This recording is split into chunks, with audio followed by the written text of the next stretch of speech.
aniga ma jirto waa meel dadka ka yimaada jirkoodu uu adag yahay wiilku wuxuu hadaba anigu meesha kama iman xajaaj wuxuu xageed ka timid wiilku wuxuu yaman baan ka imid xajaaj wuxuu waxaad ka timid magaalo dadkeeda aysan ka saynin hadii ihsaan loo sameeyo waa mahadsan tahay waa walaalkiisa ayaa ka taliya wiilkii yaraa wuxuu maxaa sidaa u tiri xajaaj wuxuu codkoodii wuxuu wuu macyahay hadalkooduna wuu jilicsan yahay midkooda aqliga badanna wuxuu isticmaalaa musiga iyo heesaha kan jaahilkana khamriga iyo cabaa wiilkii yaraa wuxuu aniga kamid ma ahi hadaba kuwa xaga kama dhalan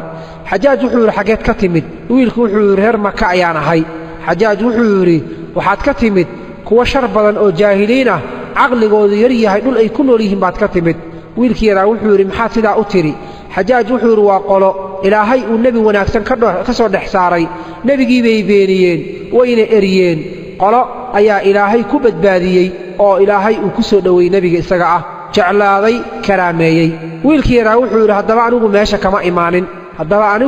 meesha kama iman xajaaj wuxuu jawaabahagu way igu bateen qalbigayga wuxuu ii sheegayaa inaan ku dilo wiil yahow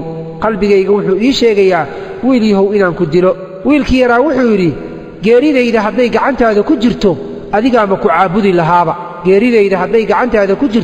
adiga ma ku caabudi lahaa ee xajaaj waxaad ogaataa aniga inaan ka imid magaaladii rasuulka inaan ka imid ogsoonow madiinatul munawwara inaan ka imid xajaaj wuxuu magaalo wanaagsan baad ka timid dadka degan waa ahlu iimaan waa dad wanaaga jecel ee qabiilkeed ka dhalatay qabiilka aad ka dhalatay ii sheeg xajaaj wuxuu wiilkii yaraa wuxuu waxaan ka dhashay reer la yiraahdo bani qaalib ayaan ka dhashay oo isir ahaanna uu ka dhashay cali bin abi taalib nasab walbo adduunkan ku abtirsada qolana wuu baaba'aa nasabkanagii mooye haddana annaga nahay reerka nebiga ma baaba'ayno ilaa maalinka qiyaamo waan jiraynaa xajaaj intuu carooday aad u carooday buu madaxa ka gooya wiilkan madaxa ka gooya dadkii meesha fadhiyay baa waxay yiraahdeen xajaaj waa wiil yara in la dilo ma mudnee ma iska daysid xoogaa ayaguna caatifadan oo dhinacan rasuulka